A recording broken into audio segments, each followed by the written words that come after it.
Hi, everybody. This is Erika from In the Company of Cards with Dr. Lena from Lena Down Under. Lena, you didn't tell me last week that I kept saying Tarot Down Under, but it's Lena Oh, Down. it doesn't matter. Both work. They both take you to the All same right. site. Okay, well, It good. was just a bit mouthy. I Yeah, thought cut yeah, it I down get to a lot 3 of words. words. Right. So, welcome to the fifth episode of Worldview 360. We are just stacking these broadcasts up. Thank you all for your kind comments. I know you really enjoy seeing us together as much as we enjoy being together. And so, welcome. What a week. Yes, and of course, we've got a mountain to cover as always. Mm-hmm. As always. So we were talking, as they say, backstage about what we might want to address today, and decided that the what I guess what's on everybody's lips right now, or should be, is the state of women, I would say internationally, and certainly here in this country, courtesy of, the issue brought to us courtesy of the Epstein files, which, Lena, I don't know if you heard this. Guess the percentage, if you haven't heard, the percentage that we've seen of the files. I've got no idea, Erika. 2%. 2%. 2, not 20. 2. Which really is very interesting. I mean, here's what I think it tells us. It tells us how much the felon is in the Epstein files. So, okay. I think there are, as you would say, intrepid citizen journalists out there doing yeoman's work, going through those files and those photographs and those videos, and better them than me, but I do listen to what they tell us about those things. And what do you think? Do you think this will be a flash in the pan, or do you think this will open up a Pandora's box that can't be closed? Well, if you'd asked me a month ago or so, I was beginning to think and to be concerned that the Epstein files had peaked, and like everything else, it would be shunted, out of front of stage. Mm-hmm. But I don't think so now, and why I don't think so is not altogether high-minded. There's a terrible salaciousness to it.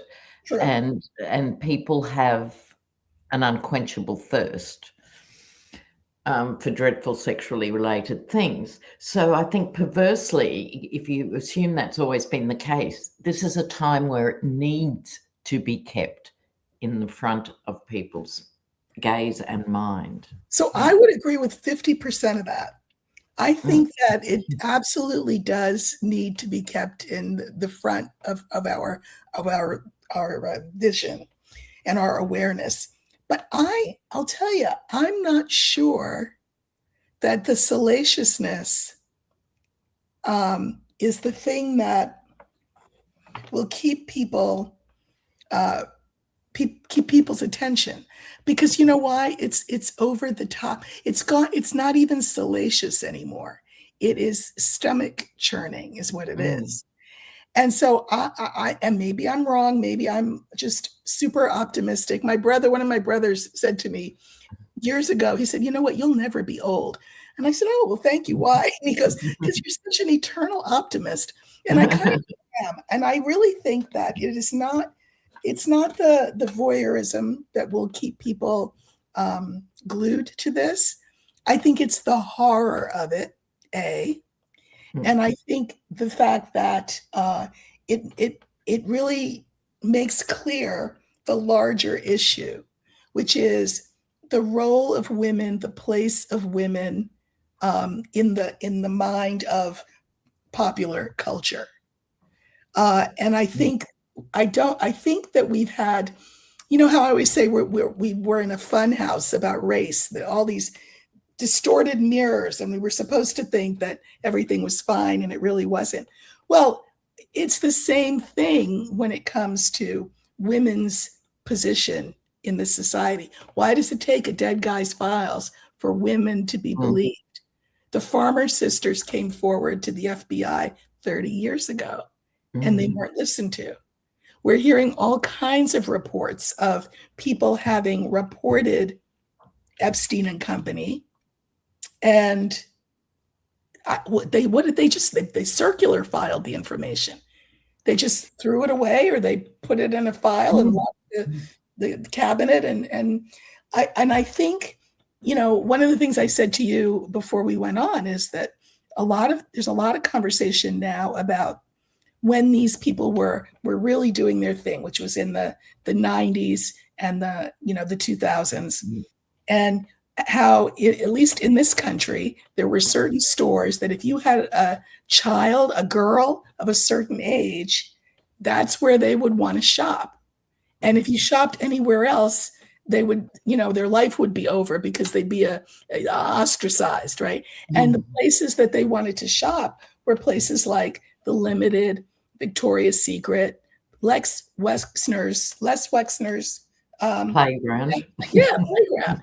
And I remember going in there and saying to myself, why is the rise on the pants that these little girls are buying so short? And not only is the rise in the pants short, why are the shorts so short? Yes. I mean, that the shirts so short. Like, in other words, there was meant to be that gap. Right? If you went in there, the sizes they would only go up to, I don't know, size, there would be 0s, 2s, maybe 4s, 6 at the outside, and you would never see higher than a size 6. Well, what does that foster except anorexia, right? Well, in the rest of the world, we can't believe that the US seriously has a size 0. Yeah. I mean, think about that. Yeah. It doesn't exist. Aspirational. It's aspirational. Why is this aspirational? Because when we think about, again, the role of women, it's just style-wise. I'm just thinking purely about style. Yeah. To be thin, to be pale, to be blonde, big-eyed, which I guess if you're thin, your eyes look bigger than they normally would. Like a hungry puppy. Yeah. And what was that all about except to, appeal to those men and their ilk? It was a cultural phenomenon. It wasn't just what went on at Mar-a-Lago or in St. It was everywhere. Yes. Yes. And it's a self-fulfilling circuit. So young girls are inundated with images of what they should look like. Right. Then they go and buy that thing or a version of that thing. And then if they are assaulted or menaced in any way, they were asking for it. That's right. That's where the short shorts end up and the mini skirt and everything else. So it's a closed circuit. Totally. I taught at a high school where there would be times when the air conditioning didn't work. Girls would get in trouble for wearing T-shirts. I'm not even saying spaghetti straps. I'm saying with a strap like that, they would get in trouble. And when I would go to bat for the girls, and I would say, why are they in trouble? You know what I was told? Their shoulders were a distraction to the boys. I'm like, what? I know. And it's sort of also, it was always around, but it got so much worse through commercialization. Right. Because prior to, let's say, the 50s, which is when teenagehood took off. Right. My mother, bless, who went to 101, famously said to me, when I was young, there were no teenagers. Right. And I remember thinking, what? And she was right. Yes. You were a child and then you went to work and you were an adult. It was the 50s, post-war. consumerism lifted. It was party time, happy days, and the teenager was born with Doris Day and all the fluff and stuff.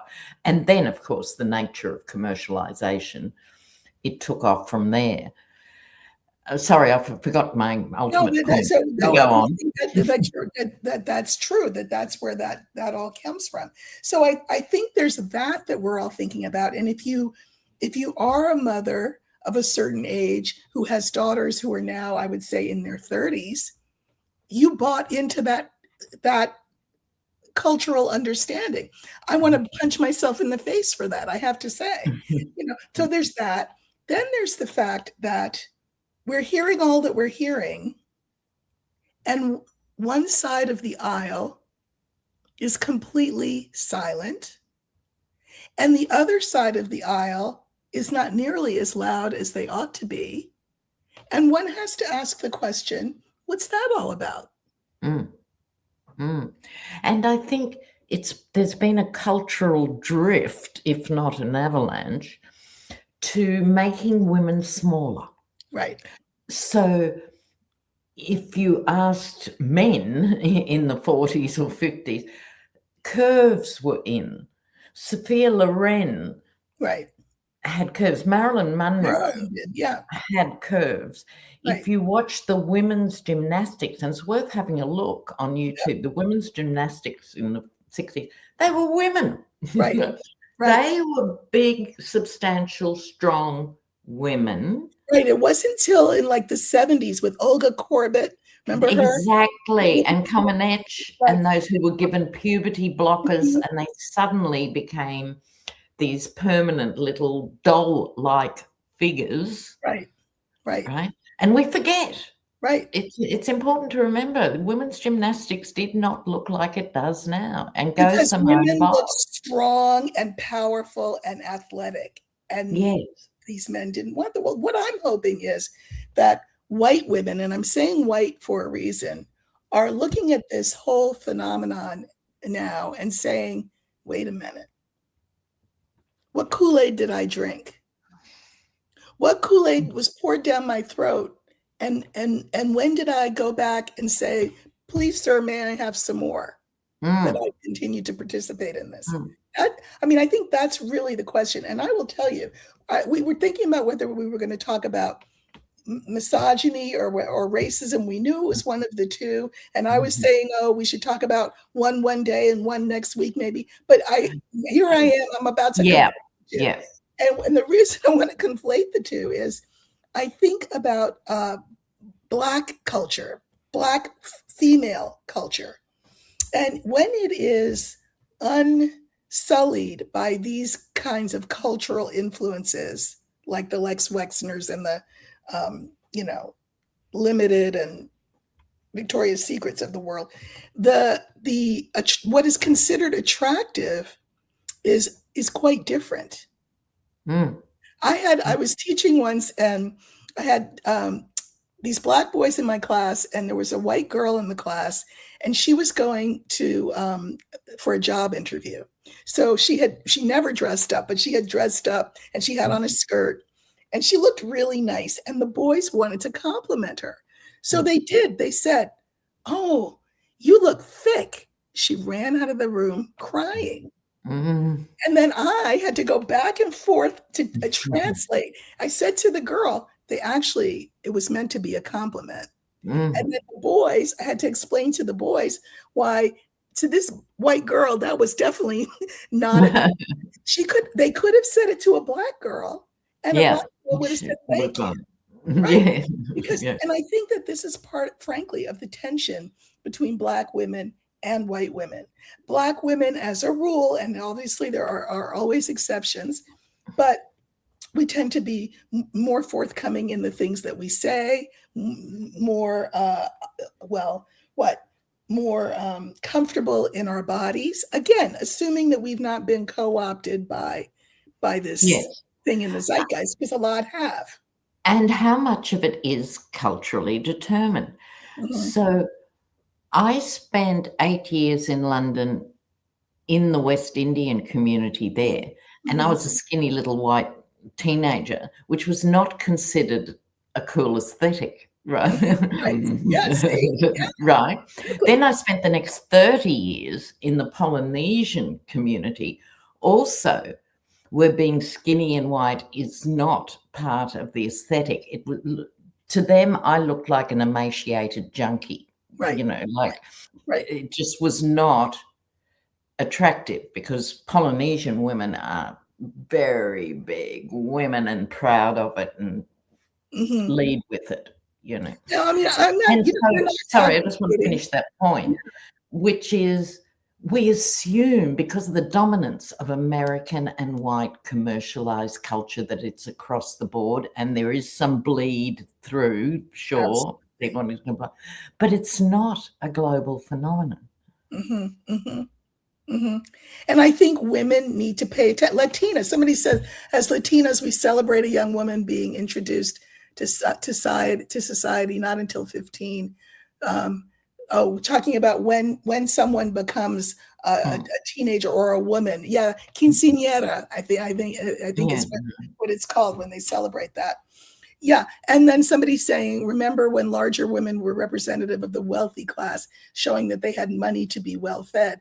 Poor women were scrawnier then, and rich people did not like that look for themselves. That's right. And now that makes you think, why do white men, want that skinny, scrawny look? Because you look weak, you look breakable, and that makes them look what? Stronger and more powerful. Yes.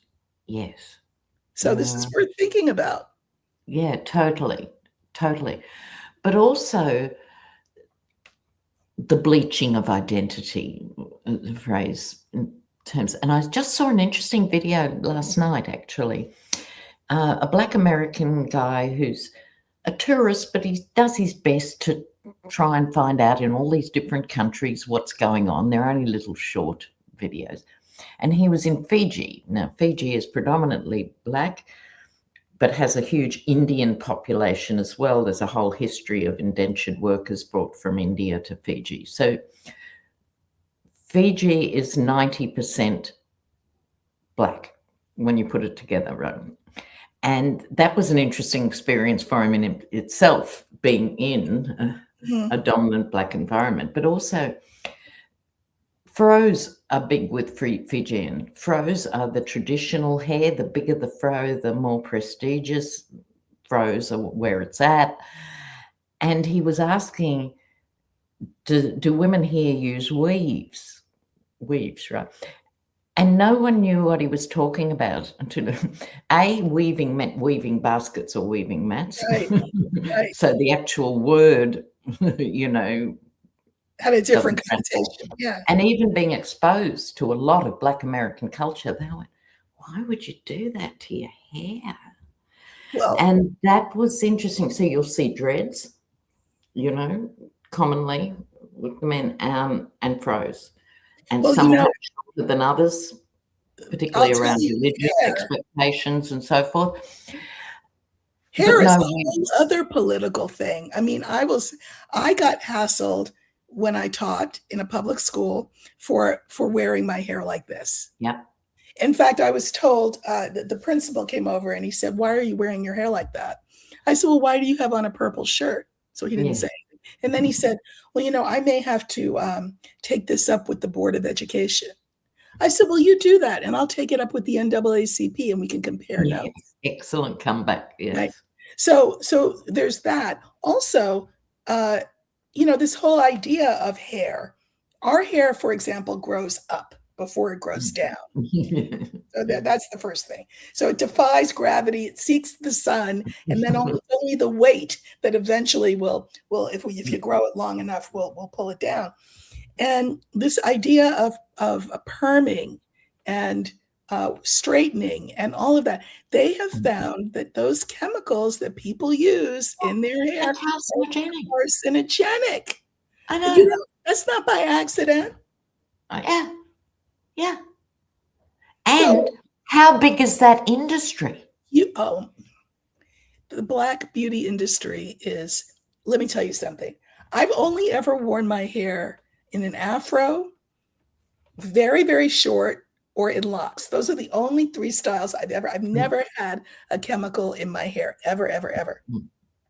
And it's a lot of it for that reason, is that I'm not going to give money to somebody to give me cancer because someone's aesthetic is whiteness or proximity to whiteness, and they want me to look like that. No, I'm not doing that. You know? Yeah. And also, being geographically in Australia, so we're close to Asia. Right. So most Australians have a trip to Asia in some form or other, or multiple trips or whatever. You know, we're just much more conscious. It's also a cheap destination for us. But the sexualizing of Asian women's bodies. Yeah. And so you've got not only the obvious things like poor women from villages coming to a major centre, whether it's Kuala Lumpur or Bangkok or wherever, and ending up in bar work and hospitality and out-and-out prostitution, all of that. It leaches in to the perception of all Asian women in their general lives. And that's problematic. And remember last week you were saying that story about Nigerian women and the eugenicist who thought that Nigerian women were perfectly built to be incubated.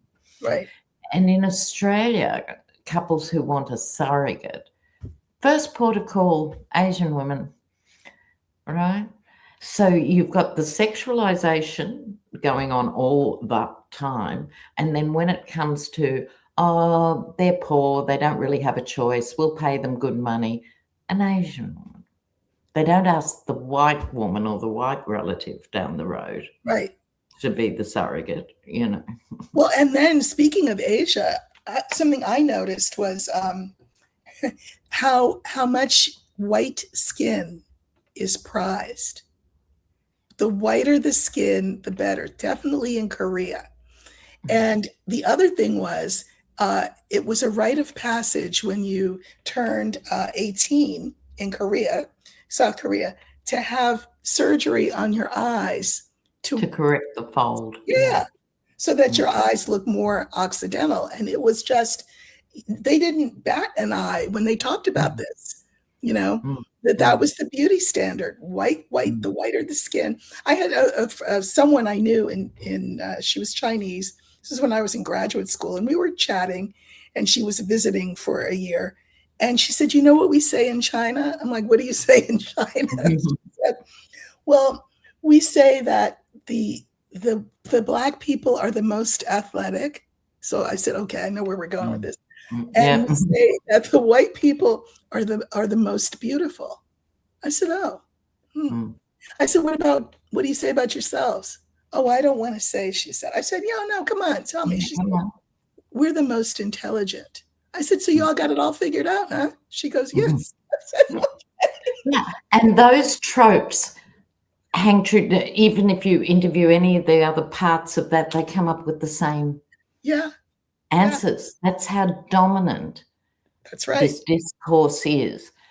And I wrote academic papers on this, legitimate and illegitimate masculinities, because I was looking at gang cultures and different things.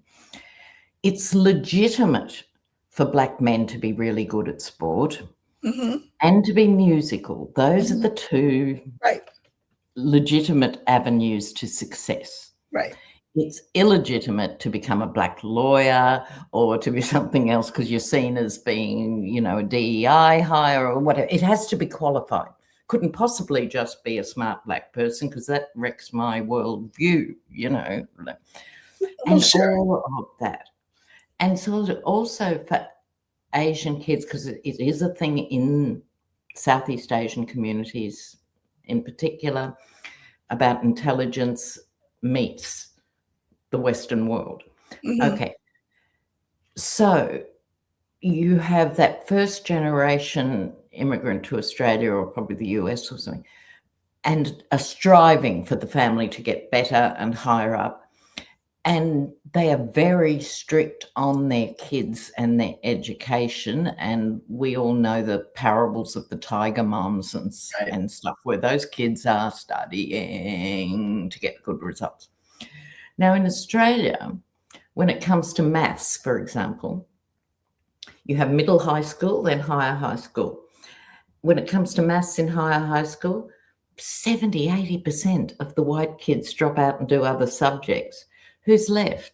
The Asian kids will keep going. So as a sociologist, I want to explain that this becomes a self-fulfilling prophecy, because they will do well in the hard sciences.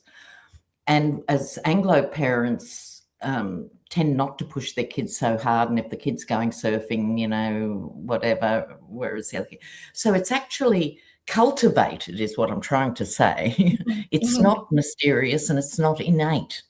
No, you know what? So one of the things that I have done most of my life, I haven't done it for a couple of years anymore, but was to work with kids trying to get into elite colleges in the US. Very important work. Well, so I did some of this work in Asia. And so I would speak to auditoriums full of, 500, 1,000 people, kids with their parents, and they all wanted to know, how could their kid get into Harvard, Yale, Princeton? So. And it was kind of funny because they didn't understand the formula, and they were sure that there had to be a formula. They thought, if my child has perfect grades and perfect scores, they should be automatically in. And so I would say, well, here's the thing, colleges are little communities, right? And in communities, you need people to do lots of different things. Everybody can't be Einstein. Like, who's going to play in the band? Who's going to run student government? Who's going to play football? Who's going to, you need people to do different things. So they found this very hard to grasp. And I said, well, there's got to be a balance between the academics. Everybody that I met, every kid I met had the academics. If that was the whole criteria, they would be in.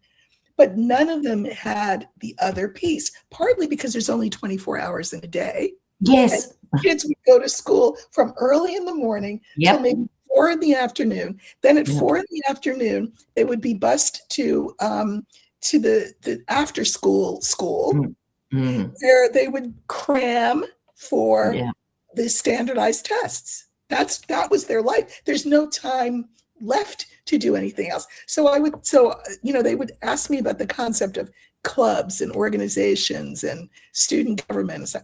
So when I went back the following year, I had kids, and their resume would show me all of these things that they were doing, all these extracurricular stuff. So let's say it's a club, and they were the president of the club. And I'd say, oh, that's great. So what do you do? Oh, we feed the poor and clothe the hungry, whatever. Yeah. And I'd say, oh, how many members are in the club? Well, I'm the only member. Right. So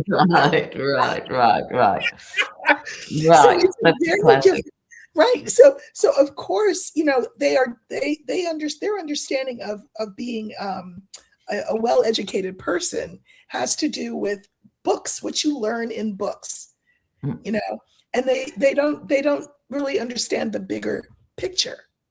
And this is the problem. Well, firstly, with the Ivy Leagues, because it's a numbers game.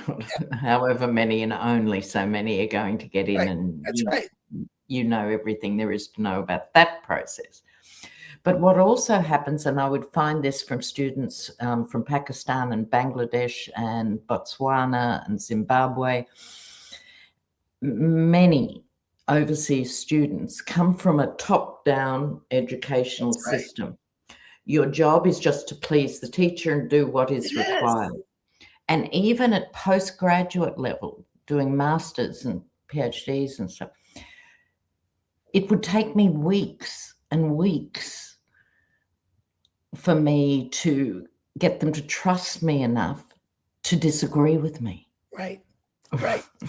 or Yeah. have something independent to offer of Yes. their experience. Yes. You know, And that's I couldn't just go, "Oh, it's cool here, it's different." You know, you say, "That's not going to go anywhere." It would take careful one-on-ones to really encourage them to say, "It's okay now to be a critical thinker. right. You can actually think for yourself." And that was a completely foreign experience to Sure. so And many. that's why they're so good in math, because that's how they're trained. There's a right Yes. answer, and there's a wrong answer. Yep, yep, And yep, then yep, that's yep, it. yep, Yeah. yep. Very interesting. Mm. No, it is. Now, what else do we have on the list there, Erika? So what let's see.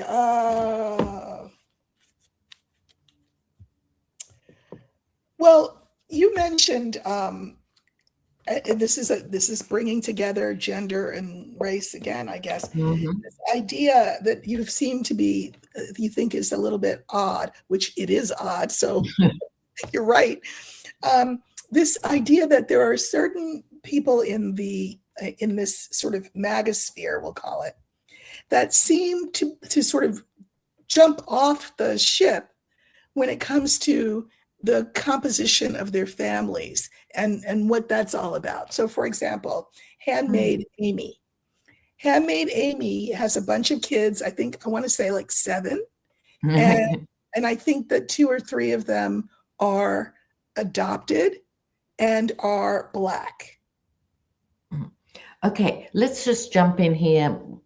I was raising the story about Amy Coney Barrett, Yep. the Supreme Court judge, Yep. who has the rainbow Right. family. Right. And this frustrates me. In my family, there's more than one case of this. Now, again, women's fertility, white women's fertility is declining. We could talk Right. for 17 weeks just about why that might be. But the net result is there's now not enough white babies to be Right. adopted. And therefore, people, often well-intentioned, you know, and they say things like, "I'm colorblind, you know, we're all good, and, you know, I'm just going to do it," and so forth, and adopt kids from other cultures. Angelina Jolie springs to mind, other thing. It's often coming from a well-intentioned space. And then they're amazed that those kids might experience racism at school or be excluded in some way. How can that be? You know, it's my little Joshua or something. So they haven't got the worldliness, the guts to actually look at these issues, don't think about it. Everyone loves a pretty brown baby, you know, like, I think and it's so funny. these I kids think it's then funny. become, and then these kids become 4 and 6 and 8 and 10 and are having real problems I with think that racism in other walks of life. I give Angelina a pass. And the reason that I give her a pass is I think I get that she wanted that sort of rainbow thing. So that's a little whatever.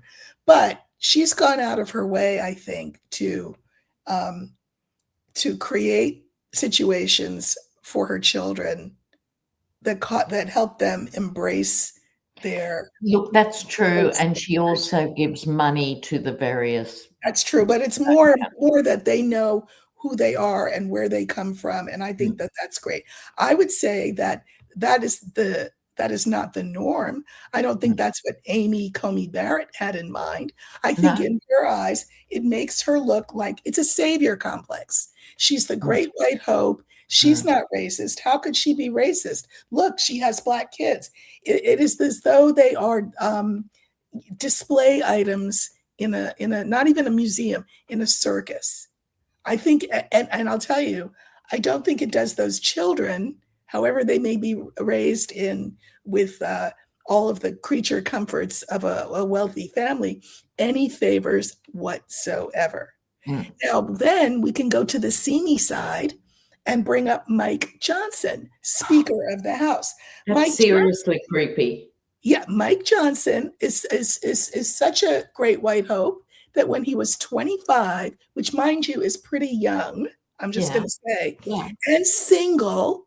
Yes. So put that He in had your to pull strings for this to happen. He Just explain adopted. to the viewers, Erika, what we're talking about. So Mike Johnson is the Speaker of the House. He's a middle-aged man. He is a Republican and a Trump acolyte. When he was a younger man, 25, and before he was married to his wife with whom he has children, before any of that, when he was 25, he adopted a 14-year-old black boy, dark-skinned black boy. For what? For what? Now, let's say he did. I don't want to throw shade where none is called for, except for one thing. There are no family pictures with that person. Yeah. There is no contact, apparently, with that person. So he's not in the Christmas card. What was he doing with a 14-year-old black boy, and who let him adopt him? And is adoption a euphemism for something else? Because I don't know, and allegedly all of that, but it sounds shades of Epstein to me. That's what it sounds like. Totally. And whether he must have convinced church people, I would suggest. I just want to give this young lad a chance, or whatever he came up with, because 25-year-old single men actually not do that. Legally can't adopt children. Well, even in the modern world, it's very difficult. So then... Yeah, I don't know, maybe they could back then, but I mean, come on. I just think there's and probably there were people in his church, people in his personal life who thought, oh, isn't that, how Christian of him? Isn't that nice? Because what was staring them in the face was something they could not look at. And this is in keeping with the broader theme that we want to really explore over several weeks, which is this American tendency to see no evil, hear no evil, speak no evil, when meanwhile we are neck deep wading in evil. Yes. And from the outside looking in, I think there's no one thing that explains why Americans struggle to have difficult conversations. It's not one thing, obviously. And also audiences like this audience today, but also a general audience, are people who do reach out, look across a broader spectrum. So we're preaching to the choir.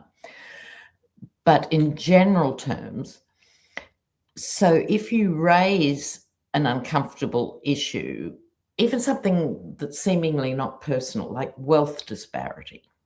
Now, the US has the greatest wealth disparity in the world, and there's many more figures that you can drill down into, but a crude one is 10% of the population have 90% of the wealth. That's and right. Everyone else shares what's left.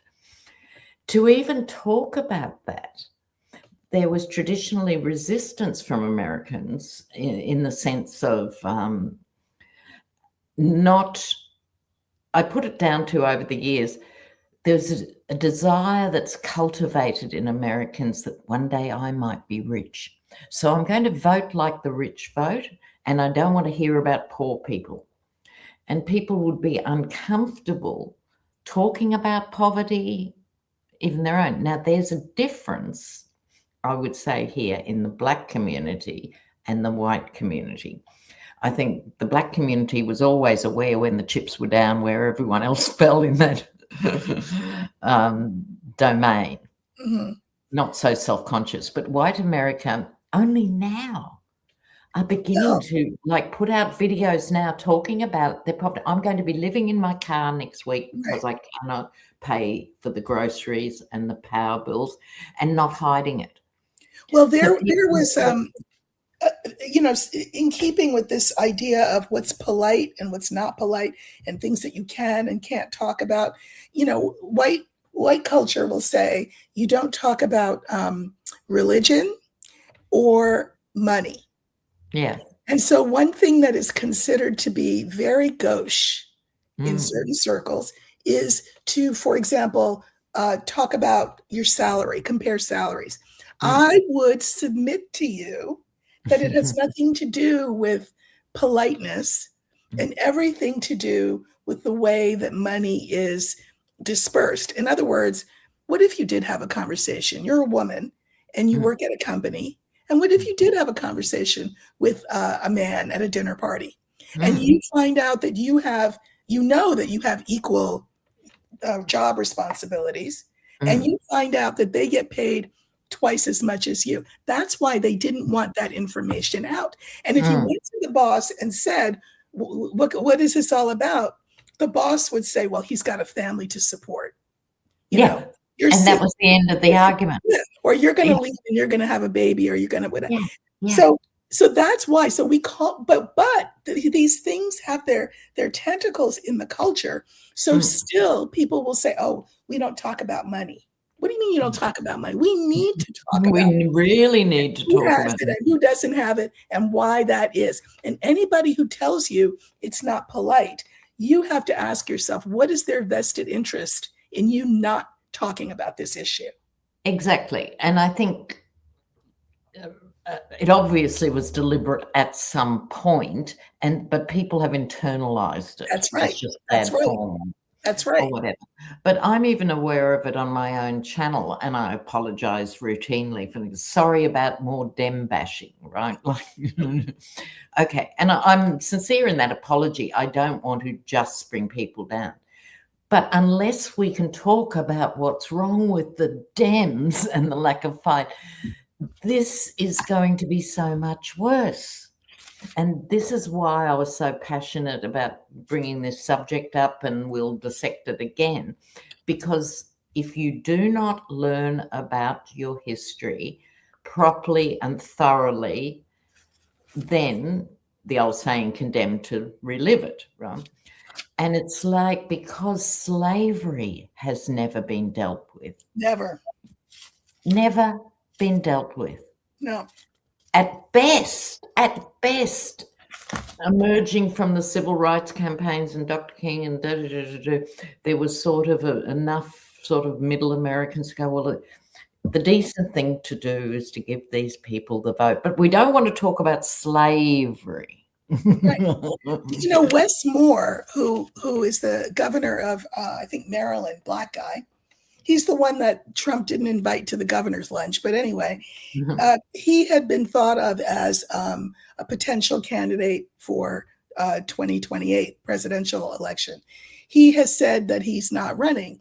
And he talked about the Democratic Party, he's Democrat, and he says, he calls the Dems the party of no and slow. Right? The party of, incrementalism. And we don't live in that kind of world right now. I know there was an interview with Obama recently on, it was on YouTube, and,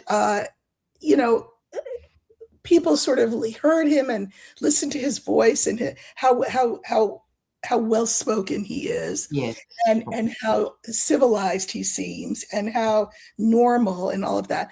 And somebody commented, and I agree with the somebody, who said, we are longing for this time when civility was a thing and you could reach across the aisle and gentleman's handshake. And we don't live in that time, and we haven't lived in that time for a long, long, long time. And it's like bringing a pillow, not even a knife. It's like bringing a pillow to your belly.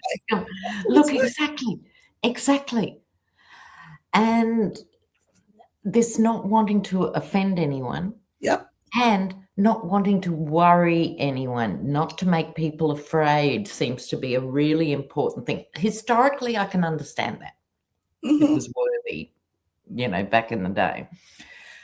Now's the time to make people very afraid yes. that if people don't stand up, it is the end of the American experiment completely and utterly. Exactly. People need to be afraid in a positive way. I don't mean live in a state of rejection and fear.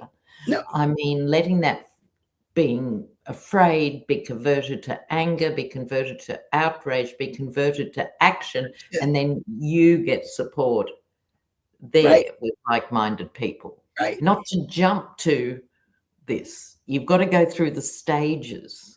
Well, Erin, the hairstylist on here, just said Oh, bless her. we didn't even get our 2024 autopsy. Yeah.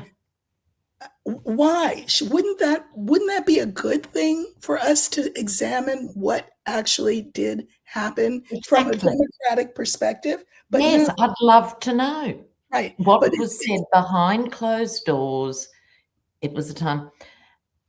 Well, there's two parts. The first part, and apart from the obvious, all swing states not only went magically Republican, but they did so in record time. I barely sat down with a sandwich and the counts were in. But just parking that for now. The party under Kamala at the time conceded way too early, should have insisted on recounts in all the swing states. It was Al Gore all over again. Yep. They knew they were going to be vulnerable with bad behavior and the risk of votes being stolen and everything, even if it was a time press. Because what frustrated me, and I'm sure many of you, people were surprised by that result, right? People were expecting, even the opposition were expecting Kamala to win that election, right? People were genuinely gobsmacked on both sides of the aisle. The Dems should have milked that for 2 weeks at least and said, we're suspicious about this. And even a lot of middle-of-the-road Republicans would go, oh, yeah, I would have thought she had enough, she had... No, let's give it away. I know. I guess I see why that would look like that to you, because that's what it looked like here. Yeah. Now Kamala Harris, she had a sort of it wasn't even very splashy. She had a kind of a debut on Substack. She's partnered with this PAC, and they're going to try to bring more young people, millennials, in. Yes. But she did maybe 2 posts, and then that's it. We haven't heard. It's as though she stuck her foot in the water just to see what would happen, and nothing. I think we need to realize that the people who are going to be the heads of the party that are going to really get us anywhere are not necessarily people that we see out there now. I mean, I think there'll be a big change between here and the 2028 race. Right. It will happen. Oh, I mean, Obama popped up out of nowhere, so. Yes. My fear, apart from all my other fears about the midterms, is, should it go ahead? Should it be even remotely legal? Should it be the blue tsunami that should I mean, the Republicans are worried about it. Right. Hello. That happened. I'm worried that the Schumers and the Jeffries and the Conservatives are going, see, we don't have to change anything. It's all right. We can just be us. And look, we've got this huge result. That worries me. That worries me. I'll tell you what. The Schumers and the Jeffries are quickly becoming a thing of the past. I really feel a snowballing happening. Maybe this is my optimism again that's keeping my wrinkles away. But I really feel that I have used the analogy of revolution, French Revolution, most particularly, over and over and over again for months, because I think it's going to come from the ground up. And that if people are not with the program and listening to the people and giving people what they are demanding, then they're going to be cast aside. I mean, one of the things that's good now is that now we have this partial shutdown, which has closed down DHS.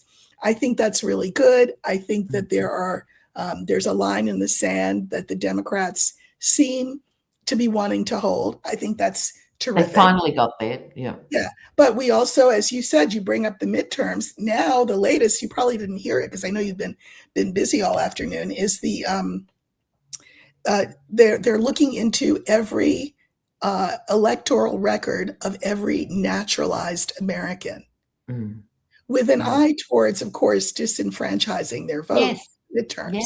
So they will do every dirty thing that they can do. I don't see that the Supreme Court is in any mood to stop them, because now we know how stacked that court is. Where's the decision on the tariffs that was supposed to have happened a month ago? You know?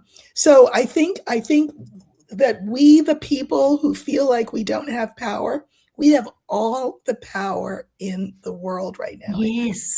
Yes. And the world is showing us what such power can look like. I think I said this last week. World, you all need to help us out, because we, for whatever reason, and look what the world has done. Maybe they're all watching our show, Lena. Maybe we're having an influence. Because, now you've got the UN saying, you know what? These look like crimes against humanity. I heard that first thing in the morning. I leapt out of bed. I was so thrilled to hear that. And by the way, the felon can try and say it's all over, nothing to see here, etc. Other nations have all of this material, and they will disseminate it. They will disseminate it. And I really think we don't know what people power is, but we have it. We have it. And I think it's going to grow. People are going to get angrier and angrier and angrier. I do not see people getting, depressed over it, not wanting to hear anymore. No, I don't think that. I think people are saying, wait a minute.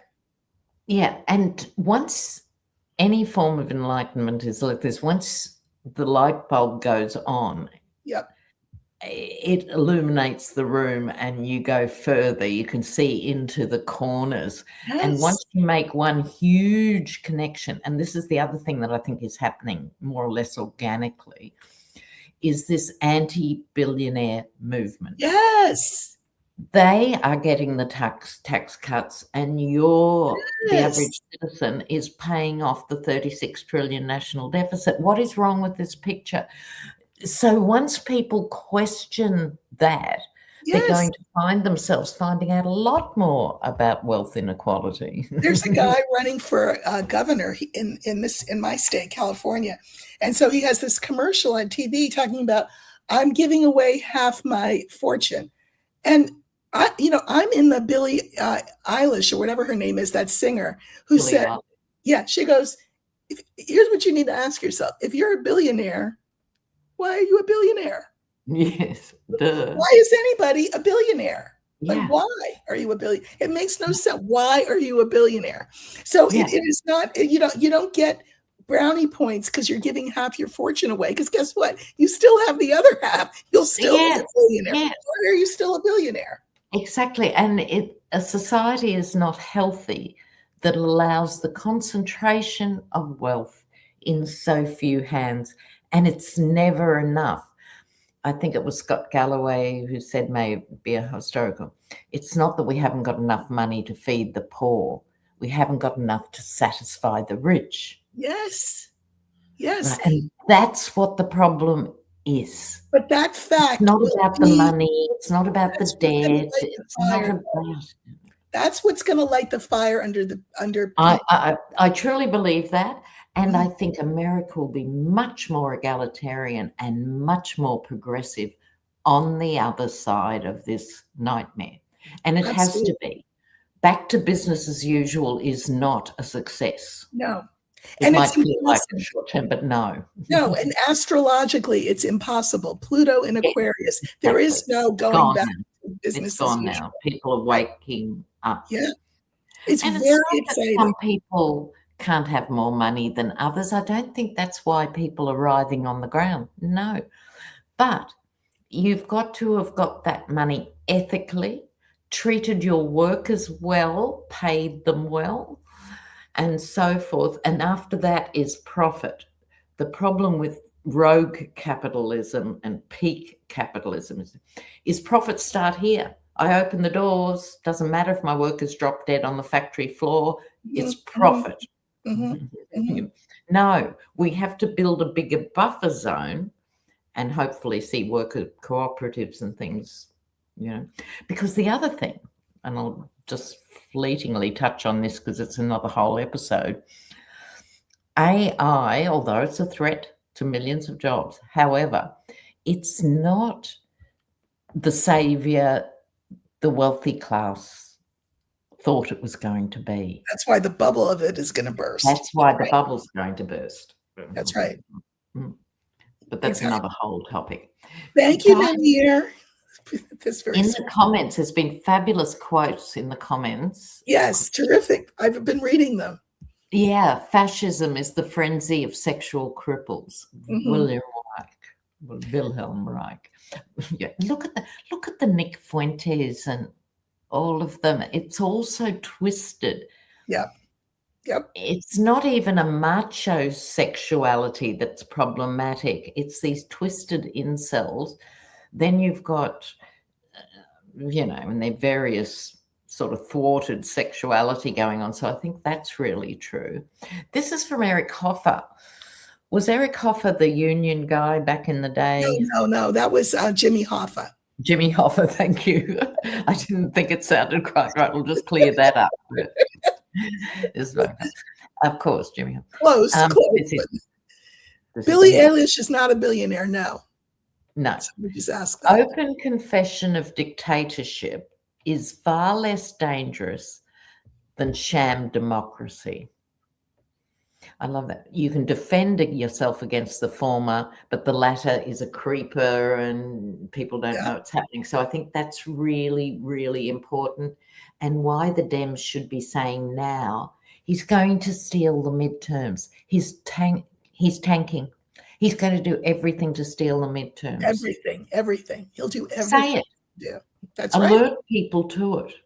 Well, and then, you have, this is a little off topic and we've got 4 minutes, but I'm going to throw it out and we can pick it up next week. You've got, what's his name? Marco Rubio giving a speech that was sort of the part 2 of the speech that the vice president with the eyeliner gave last year, which is to say, essentially, the goal is to make us a white Christo-nationalist country.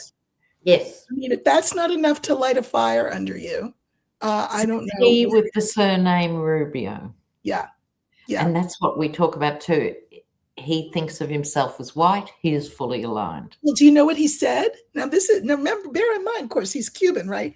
When he gave his speech, he didn't hearken back to his Cuban roots and his family moving here. No, he hearkened back further to what? Spain. Because that administration, they're all about, Europe, and they're mad that Europe has kind of messed itself up with all these darker people and, that they've let in. And what did you do? We should all just be white together. And but that's another topic for another day. But you guys have been terrific. I've loved the chat, and I know everybody is reading the chat. And this has been terrific. Please, as always, if you have questions for us that you'd like us to look at next week, put them where, Lena? Where are they supposed to put wait for this video to come up on YouTube and then put it in the comments. Okay. There. All right. And then we'll go through them and see what we can answer. But, we just, week to week, we are bombarded with so much. I don't think we'll ever be at a loss for what to talk about. No, I know. I'm already going to jot things down for next week because we only get going. I know. It's good. It's good that we stretched this to an hour instead of a half. But anyway, I hope that you are feeling optimistic and positive and thinking about the way that each of you, can activate your own version of people power. Even if it's just watching this and engaging with the chat, that's a start. And then talking to people in your own lives, whether it's family or people in your community, and forming groups, seeing where you can be helpful in terms of things like voter registration or food drive or whatever's coming up. I know that the next No King's Day is going to be coming up next month. So that's important. It's We going to have be quite a summer too, it's you going to be know. quite a summer. Well, and we have a tax day coming up April 15th, and lots of people are talking about what they can do in terms of making a statement during tax season. I'm not advocating anything one way or the other, but Yes, there are but many, people are many thinking, you know. people are thinking. And I want to say thank you to Annie here. She says in the comments, I can't wait a whole 6 days and 23 hours for the next show. Bless you. Thank you so much. We really appreciate you being here, and we'll see you on our respective channels during the week. So we won't be deserting you, but we will see us here together next Wednesday, 6 p.m. Pacific, and that's 9 p.m. Eastern. So take care, everybody. See you guys.